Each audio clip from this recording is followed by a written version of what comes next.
Well, welcome everyone to the 30 June or post 30 June FMD Investment Committee update. I'm joined today by Richard Dahl, Chair of the FMD Investment Committee, and Mike Reynolds, Director and FMD Investment Committee member. Thanks, Lee. Well, Richard, let's just start with a review of the 30 June results. It's been a fairly positive period. Yeah, thanks, Lee. The financial year 2024 recently finished was a very good one for most investors. A strong rebound in share markets late last year with interest rates looking like they've reached their peaks.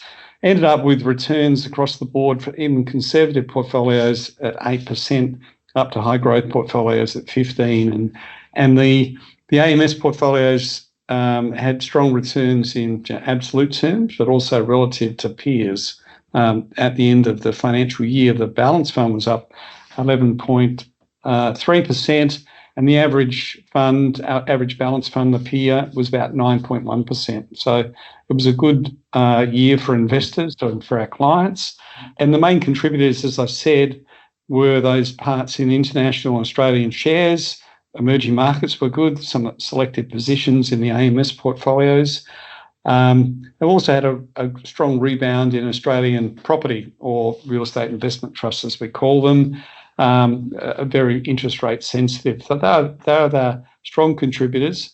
But pleasingly for all our clients, particularly those in retirement who've got higher exposure to fixed income, bond, cash investments, with more normalisation of interest rates over the last year or two, we've now got higher yields. So that part of the portfolio is really contributing, and the portfolios are well diversified to give that good running yield, Lee. So overall, a very pleasing year for clients. Yeah, great, and great to see those more defensive assets doing their job again, I think, Richard. Yeah. After a pretty strange period. Yeah, it was an unusual period. Yeah. More normal interest rate period where we're at. Yeah, great. Mike, I might come to you. Just over the last week or so, there has been a bit of volatility creeping back into markets. Can you talk us through what's happened and perhaps how concerned we should be? These things are always quite unusual and quite often appear from left field when no one expects it. And essentially what occurred, and people, clients will have been reading this in the papers about the Japanese carry trade. What does that mean? Well, to set the scene, the Japanese government last week surprised the market and raised interest rates from 0.1 to 0.25.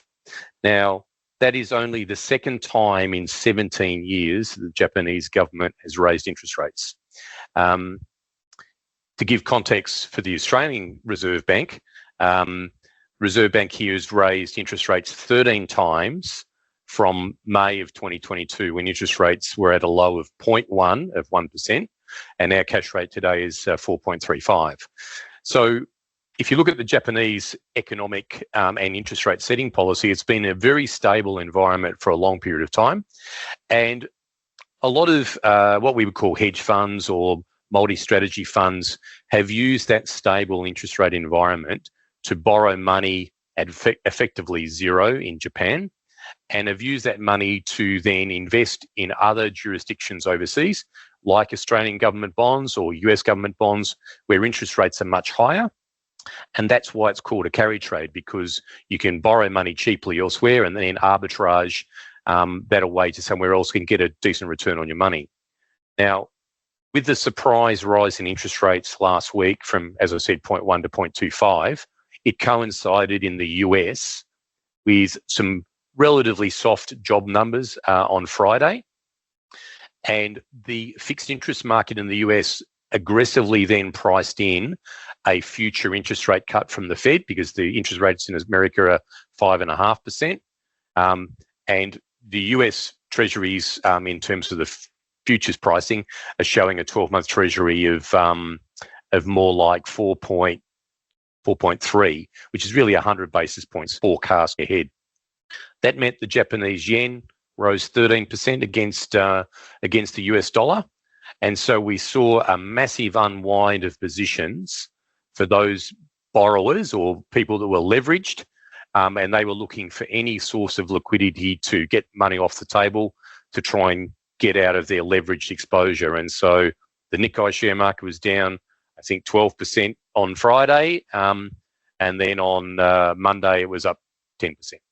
So from our perspective, it's not a panic scenario. These periods of volatility, when things unwind, can catch people by surprise. We've seen the last 2 days more stability back in markets. The US was up last night. Our market is up again today. So and Japan came back a bit too, didn't it, Mike? Yeah, 10% rally, 10% rally. So I think it's really a bit of a one-off scenario.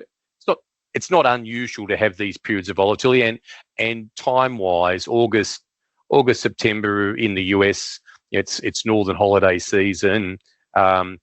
Markets can get a bit volatile, but I think, broadly speaking, we're pretty comfortable.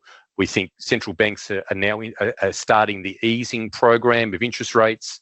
That should be supportive of economic conditions. They're trying to manage the economy. They are in restrictive territory at the moment. And yes, a bit unusual to have this period of volatility from what's been a relatively stable and good investment period since October.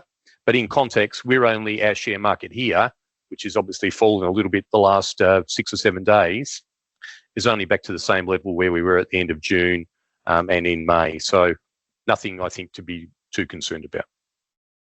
Thanks, Mike. And is it also fair to say that perhaps in that unusual period we had post-COVID, there was a bit more correlation between bonds and equities, and in the recent movements of bonds and interest rates, we've seen that return to what we expect a bit more, which is less correlation between those two?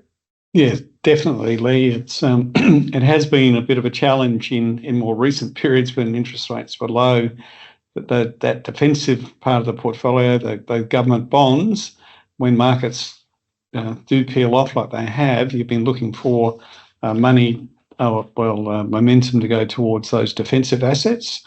But that correlation, as you said, going in the same direction. Pleasingly, when we saw what happened last week, we saw the yields come off, so the money went towards bonds and the price of those bonds went up. So the value of that fixed income assets in our clients' portfolios rose, and that's why we have them in the portfolio. That's why we introduced a bit more exposure last year, because at some stage we're looking for interest rates to come off, and whether that's going to be central banks, like Mike said, slowly reducing, or markets getting a bit skittish when they see signals like what's happened the last week.